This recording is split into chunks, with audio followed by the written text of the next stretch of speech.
Bienvenue dans le dernier point de l'information. Madame, Monsieur, bonsoir. Tout de suite, les titres. Le vice-président de la République a reçu ce jeudi le patron du groupe pharmaceutique Roche.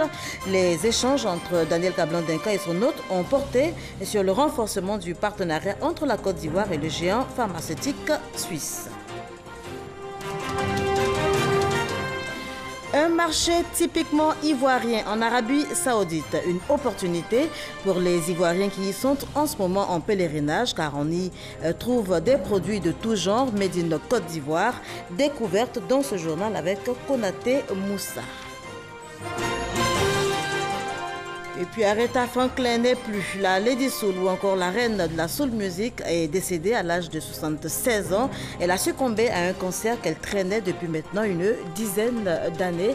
Nous en parlerons également dans ce journal. Mais avant, je vous le disais tantôt, le vice-président de la République a reçu ce jeudi le patron du groupe pharmaceutique Roche. Les échanges entre Daniel Kablan-Duncan et son hôte ont porté sur le renforcement du partenariat entre la Côte d'Ivoire et le géant pharmaceutique suisse. C'est ce que nous dit Mahama Traoré. Le groupe Roche est une entreprise pharmaceutique suisse de renommée mondiale. L'expertise de ce géant pharmaceutique est surtout reconnue dans la mise au point de médicaments traitant le cancer. De passage à Abidjan, le patron du groupe Roche a tenu à rassurer le vice-président Daniel Kablan-Duncan de la disponibilité de sa firme à soutenir la Côte d'Ivoire dans la lutte contre le cancer. Beaucoup de travail a été fait ensemble dans le cadre du partenariat public-privé entre le gouvernement de Côte d'Ivoire et Roche, en particulier sur des maladies graves comme le cancer.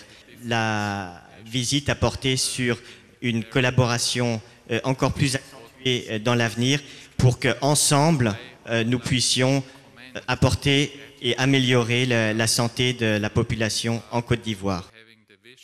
Fondé en 1896, le groupe Roche est basé à Bâle, en Suisse. L'entreprise est représentée dans plus de 150 pays au monde. Voilà, le groupe Roche engagé aux côtés donc de la Côte d'Ivoire dans la lutte contre le cancer. Le géant pharmaceutique vient d'offrir du matériel médical au CHU de Treichville. Il s'agit de l'immunohistochimie, un appareil qui permettra de dépister toutes sortes de cancers, cela en moins de 24 heures. Didier Nguessan, Grace Kando. Il est désormais possible de dépister un cancer en moins de 24 heures au CHU de Treichville. Un diagnostic record pour ce type de pathologie grâce à l'appareil d'immunohistochimie offert à l'hôpital par un laboratoire international. C'est une machine qui permet donc de typer les différents types de cancers avec précision, c'est-à-dire déterminer le stade d'avancement du cancer avec beaucoup plus de précision pour que le traitement soit donc adapté. Ça aura un impact vraiment intéressant sur les populations, sur la prise en charge globale donc, des malades au CHU de Treichville. Le matériel peut diagnostiquer une moyenne de 100 patients par jour. Les donateurs visent tout le parcours de prise en charge du patient. Ce don est le fruit d'un partenariat public-privé entre l'État de Côte d'Ivoire et le laboratoire depuis 2014. Aussi, les deux parties ont-elles signé l'avenant du protocole d'accord. Ce protocole a été modifié en 2017 pour rendre gratuit le traitement ciblé et étendre cette prise en charge à d'autres types de cancers. Le diagnostic du cancer est une excellente opportunité pour la Côte d'Ivoire de montrer sa volonté à atteindre les objectifs qu'elle s'est fixés dans son plan national de développement sanitaire 2016-2020. Le cancer est une pathologie qui gagne de plus en plus du terrain en Côte d'Ivoire. Celui du sein concerne une femme sur 10. Plus que 5 jours pour la célébration de la fête de la Tabaski. Dans le cadre des préparatifs, les responsables du ministère du Commerce, de l'Industrie et de la Promotion des PME et ceux des ressources animales et halieutiques ont eu une rencontre. À l'ordre du jour, l'interdiction du convoyage, mais également les mesures prises par le gouvernement pour l'approvisionnement des marchés en bétail. Francis Boifou. Approvisionnement des marchés ivoiriens en bétail et viande. Le rapport du secrétariat exécutif du Conseil national de lutte contre la vie chère interpelle. On note, malheureusement, une persistance des faux frais à travers notamment le prélèvement de taxes non adossés à des tests réglementaires. Les véhicules de transport en provenance des pays étrangers sont soumis au paiement obligatoire d'une somme s'élevant à 55 000 francs CFA pour le commerçant et 30 000 francs en ce qui concerne le transporteur. Cette somme, qualifiée de frais de route, est perçue sur le terrain par des convoyeurs installés au niveau des postes de contrôle. Pourtant, le convoyage est interdit depuis avril 2018. L'autorisation d'entrée ainsi que l'acheminement du bétail en Côte d'Ivoire sont soumis au contrôle sanitaire des animaux, au poste frontalier et à la délivrance d'un laissez-passer. À cet effet, seuls les frais liés au contrôle sanitaire sont exigés et se présentent comme suit. 150 francs CFA par tête d'ovin ou de caprin, 250 francs CFA par tête de bovin. Ces mesures visent à lutter contre les tracasseries routières et à démanteler tous les postes de contrôle illégaux. Je suis satisfait en ce qui concerne les mesures prises par le gouvernement, parce qu'il y a longtemps que nous-mêmes agissons pour éliminer toutes les tracasseries. Que les transporteurs ne puissent plus prêter le flanc aux intermédiaires pour faire convoyer nos véhicules. Et que véritablement, et les consommateurs, et les transporteurs, et l'ensemble des parties prenantes puissent y tirer leur compte. Selon le ministère du Commerce, le non-respect des mesures est passible de sanctions. Les commerçants de bétail rassurent la population quant à l'approvisionnement des marchés. Ils ont eu une conférence de presse, ils ont donc animé une conférence de presse, c'était à l'abattoir de Port-Bouët. On y retourne avec Jean-Louis Gbangbo. Plus qu'une poignée de jours pour la célébration de la fête de la Tabaski. Et cette année ne dérogera pas à la règle. Le marché du bétail sera fortement sollicité à la faveur de cette fête où le sacrifice du mouton est de rigueur. C'est le moment que les acteurs de la filière bétail ont choisi pour s'adresser aux consommateurs ivoiriens. Dites aux musulmans, fête Tabaski, c'est pour tout le monde. C'est une fête de bonheur. Ils n'ont qu'à rester tranquilles. Ils n'ont qu'à venir à Port-Bouët. Les moutons sont là. Cette assurance, le président de la Confédération de la filière bétail la tire des dernières dispositions arrêtées par les autorités administratives et les acteurs de la filière. Nous avons travaillé pour éliminer ce qu'on appelle les faux frais sur les routes pour que les moutons puissent être achetés par les consommateurs à des prix vraiment très abordables. La Confédération a facilité le transport du bétail en accordant des financements aux différents chargeurs. Un marché s'est approvisionné, mais où le prix du mouton peut atteindre parfois des sommets. On fait ça 700 à débattre. On peut le diminuer beaucoup dedans. 700 000 francs CFA. Loin de se laisser décourager par ces prix, le défilé des fidèles musulmans désirant s'approvisionner les bêtes de sacrifice se fait de plus en plus dense sur les différents parcs à bétail du district d'Abidjan.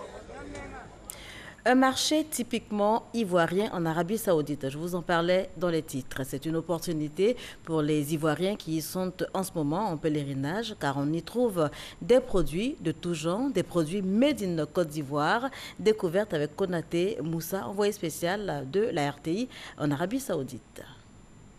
Au bas de cet immeuble, un attroupement de personnes. Cet endroit, dans la ville de la Mecque, transformé en un marché. Durant la période du pèlerinage, ces commerçantes ivoiriennes viennent étaler leurs marchandises. Les pèlerines de Côte d'Ivoire sont logés dans cet hôtel-là. Donc quand on finit de prier, on sort un peu pour payer quelques habits pour envoyer à nos parents au pays. Ce sont nos sœurs ivoiriennes qui sont là en majorité, c'est elles qui sont sur ces marchés surtout. La plupart des commerçants et commerçantes sont des Africains, particulièrement des Ivoiriens. Donc ça rassure davantage nos mamans, ça rassure davantage nous les parents de venir ici échanger, n'est-ce pas, avec nos parents, la langue locale, le malinké. Facile compréhension dans les échanges, un avantage pour la clientèle, ce qui suscite la forte fréquentation de ce marché de circonstances. Quand on est avec les Arabes, on ne s'entend pas. Ce qu'ils disent, on n'en entend pas. on enlève l'argent. Il y a des vieilles femmes qui enlèvent l'argent pour faire comme ça, ils prennent pour eux. On ne sait pas si ça reste à eux ou bien ça reste à eux, nous on ne comprend pas. Ok, ça à eux, nous on se comprend très bien. Nos mamans ne maîtrisent pas tellement les échanges commerciaux, les échanges monétaires entre le franc CFA et le riad. Donc ça fait que ça crée un véritable dysfonctionnement au niveau des échanges. En plus des articles vendus, on y trouve également dans ce marché des mets made in Côte d'Ivoire. On a donné le nom à Djamé, c'est vraiment à Djamé, parce qu'on y trouve tout. Il y a du ngomi, poisson braisé, je viens de voir du poisson braisé, il y a du thon, avec sauce gombo, sauce djunglé, tout ce qu'on peut manger en Côte d'Ivoire, on trouve ça dans ce marché. Nous on vend au ngomi ici, avec les cocobara. On ne vend pas ailleurs, nous on vend ici à cause des pèlerins. Moi, mais very, very good. Ce marché, tenu par les commerçantes ivoiriennes à la Mecque, attire aussi l'attention des pèlerins d'autres nationalités. Et justement, dans le même temps, à Lourdes, les chrétiens catholiques sont en pèlerinage, eux également. Et hier, mercredi 15 août, la fête de l'Assomption, commémoration de la montée de la Vierge Marie au ciel. Ils ont prié pour la paix en Côte d'Ivoire. C'est ce que nous dit Hugues Hervé Blé.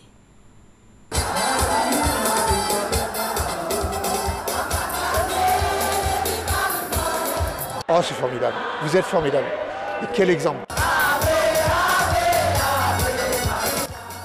À la célébration de la fête de l'Assomption à Lourdes, les Ivoiriens ont apporté une touche particulière.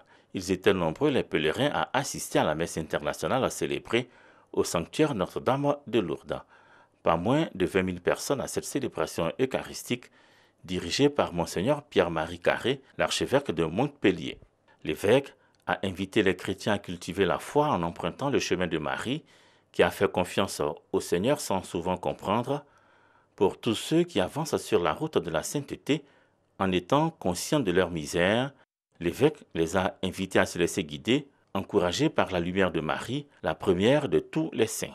La messe de ce 15 août, le point d'orgue du pèlerinage 2018, pèlerinage fondé en 1873 à la suite des apparitions de la Vierge Marie à Sainte-Bernadette Soubirous. Y participer, un grand moment de bonheur pour les pèlerins. La fête à Lourdes, il faut vraiment la vivre pour savoir ce qui se passe ici. J'ai une grâce. Je dis vraiment merci au président de la République, merci au ministre de l'Intérieur, merci à la direction des cultes de nous avoir mis sur leur liste. Une très belle fête. Je suis content parce que nous avons prié pour notre pays, la Côte d'Ivoire, pour la paix. Leur présence à Lourdes a été pour les Ivoiriens l'occasion de célébrer leur appartenance à une grande famille, à la Côte d'Ivoire. Plus de 300 pèlerins invités de l'État de Côte d'Ivoire ont, avec de nombreux autres venus à Lourdes par leurs propres moyens, demandé à la Vierge Marie de faire monter à Dieu leurs prières pour la paix en Côte d'Ivoire. Notre pays est une terre de paix, une terre de grâce, et nous sommes venus demander à la Vierge Marie de renouveler constamment cette grâce et cette paix pour que notre pays demeure un havre de paix. Donc je dis merci à Dieu. À donner la paix, à Côte d'Ivoire. Et moi, particulièrement, mon épouse et moi, on sortait d'une situation très difficile. Notre maison a pris feu en janvier. On avait le cœur très meurtri. Ce voyage nous a permis de libérer un peu notre cœur. Tous les pèlerins de la Côte d'Ivoire se sont retrouvés à Lourdes ici pour prier pour la Côte d'Ivoire. Et nous sommes heureux. Vraiment, on demande à Dieu de nous donner la paix. Certains d'être exaucés, les pèlerins ivoiriens n'ont pas manqué de danser à la gloire du Seigneur.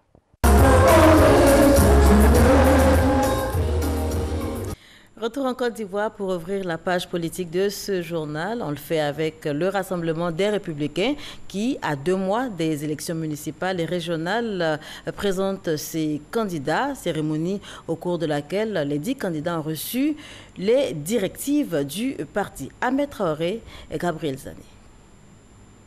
Le compte à rebours a commencé pour les candidats désireux de prendre part aux élections municipales et régionales qui se tiendront dans 2 mois.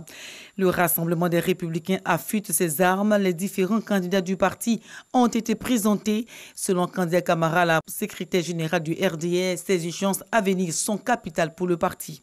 Ceux qui ont été définitivement retenus comme candidats du RDR pour les élections au titre du RHDP, c'est ceux-là que nous avons reçus aujourd'hui. Nous leur avons pour parler du processus électoral.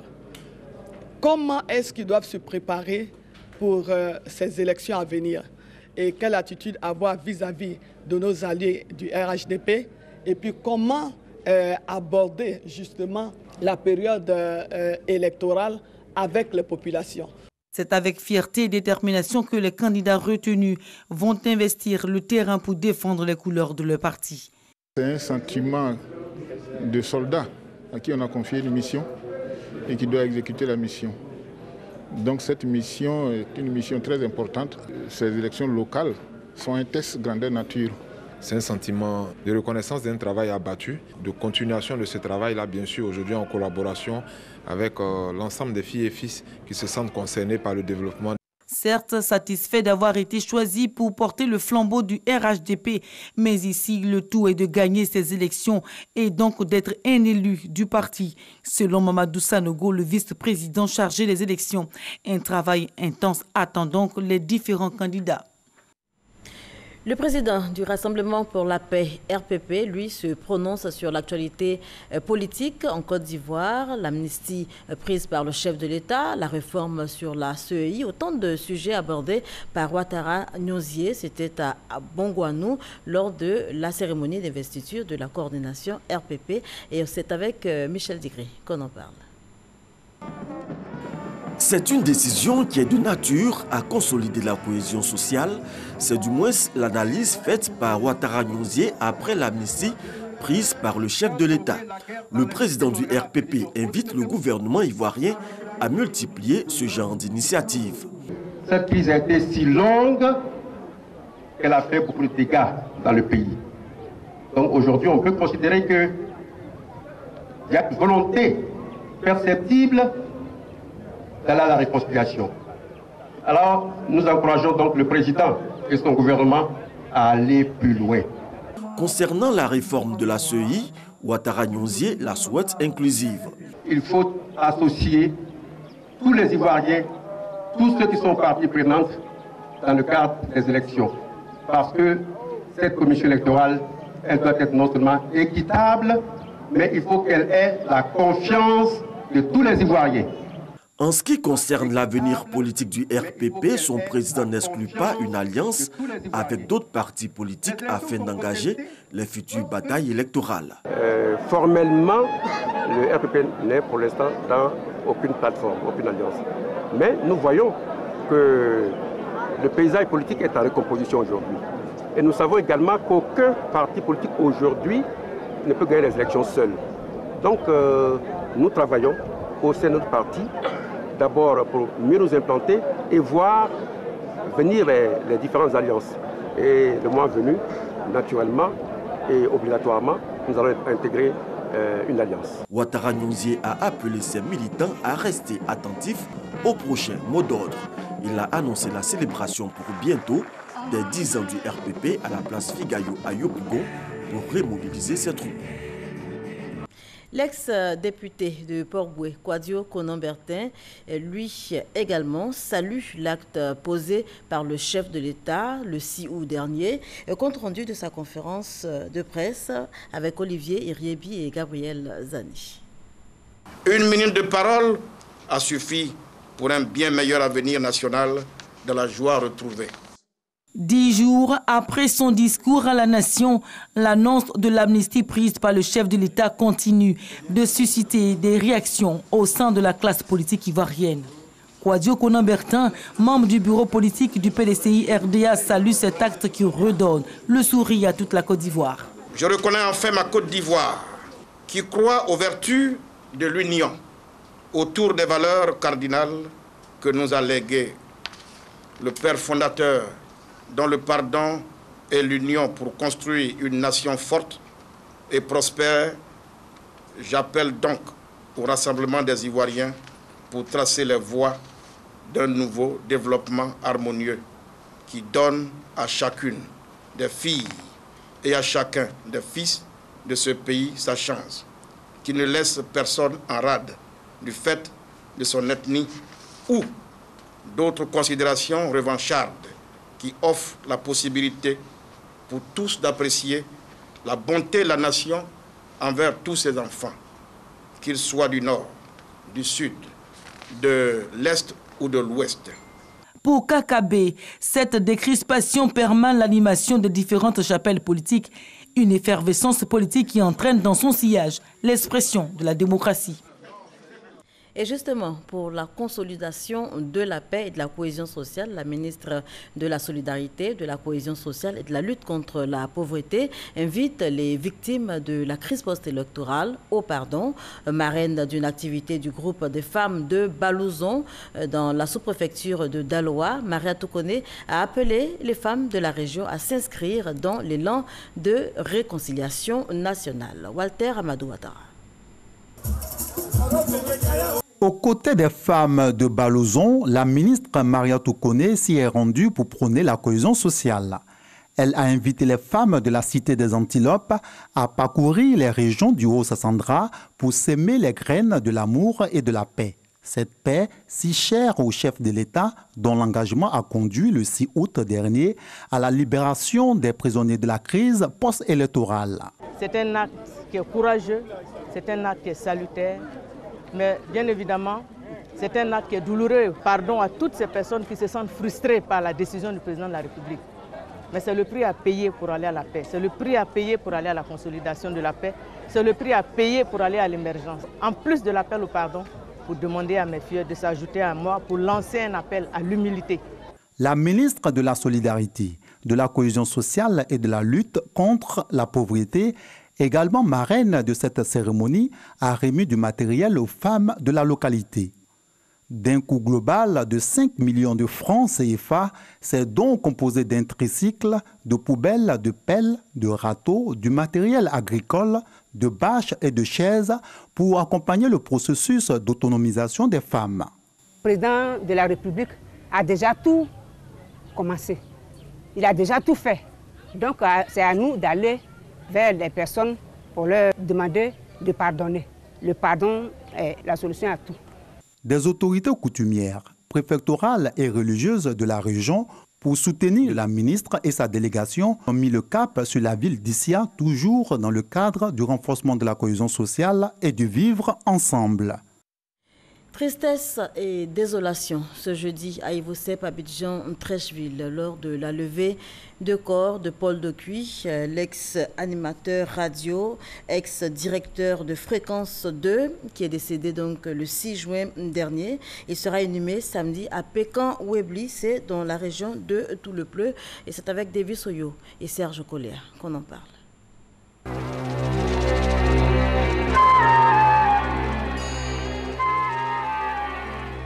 Mesdames, Messieurs, je vous salue. Je suis Paul Dokuy, Mythes et Mystères. C'est une émission traitant de mythes, mystères, ésotérisme et paranormal en général pour une autre vision du monde. Pendant plus de 20 ans, cette voix a fait partie du quotidien des Ivoiriens. Radio Vacances, Les choses de la nuit, Mythes et Mystères, des émissions à succès qui ont meublé les programmes de la radio nationale. Paul Dokuy a su imprimer sa marque aux auditeurs. Pour rendre hommage à ce maître du micro, décédé le mercredi 6 juin dernier, parents, amis, anciens collègues et admirateurs étaient à Ivosep de Treichville ce jeudi 16 août. Atmosphère lourde, pleurs, émotions, cris et tristesse pour la levée de corps de l'animateur. Tous sont venus témoigner leur affection aux disparus. C'est Paul Dokuy qui m'a donné mon nom, DotiZ. Voilà, ça a été le premier animateur journaliste qui m'a reçu à Radio Côte d'Ivoire. Et c'était vraiment mon père spirituel. L'hommage à Paul Dokuy a commencé ce mardi 14 août à la Maison de la Presse. Les acteurs du monde de la télévision, de la presse écrite et de la presse en ligne, sans oublier la radio, ont rendu un hommage à ce confrère. Nous estimons que Paul Dokuy fait partie des monuments, fait partie des instances de validation de notre corporation. Charismatique, fougueux et passionné du micro, Paul Dokuy a su transmettre le virus de l'animation à plus d'un.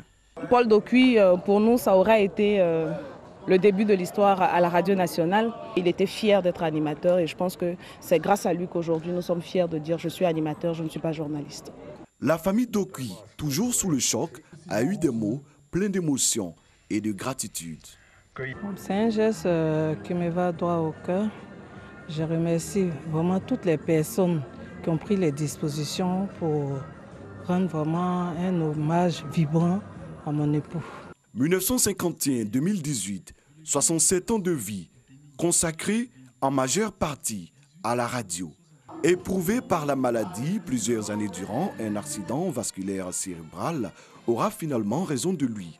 Paul, comme l'appelaient ses intimes, sera inhumé ce samedi 18 août à Pékin-Wabli, dans le département de Tout-le-Pleu, laissant derrière lui une femme et 7 enfants. Aretha Franklin également n'est plus. La reine de la soul music, comme on l'appelait, est décédée à l'âge de 76 ans. Elle a succombé à un cancer qu'elle traînait depuis maintenant une dizaine d'années. Et toute l'Amérique lui rend hommage. Aretha Franklin, c'est 18 Grammy Awards et plus de 75 millions de disques vendus.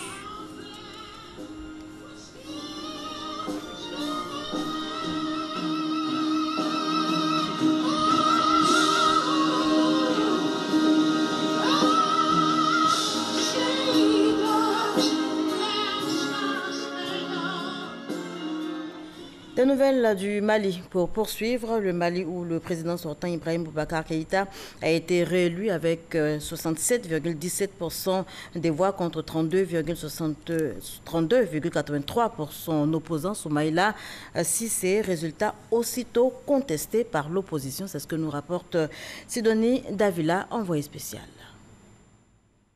IBK a gagné son pari. Il remporte la victoire de la présidentielle. Au Mali, c'est la deuxième fois qu'Ibrahim Boubacar Keïta et Soumaïla Cissé s'affrontent pour le second tour de la présidentielle. Une fois de plus, le candidat du RPM, IBK, l'emporte sur son adversaire avec 67,17% des voix contre 32,83% pour Soumaïla Cissé. Ce 16 août, Mohamed Ag Erlaf, le ministre de l'administration territoriale et des collectivités, l'a annoncé aux environs de 10 heures à Bamako. Suffrage exprimé, 2 677 803, soit un taux de participation de 34,54%. Résultat, M. Ibrahim Boubacar Keïta, 1 798 632 voix, soit 67,17% des suffrages exprimés. M. Soumaïla Cissé, 879 235 voix, soit 32,83% des suffrages exprimés. Le taux de participation qui était de 42,70% au premier tour est tombé plus bas au second. 34,54%. L'actualité internationale de ce jeudi 16 août nous conduit également en République démocratique du Congo, en Libye, également au Niger. Et on y va avec Laurent Sachaud et Gabriel Zani.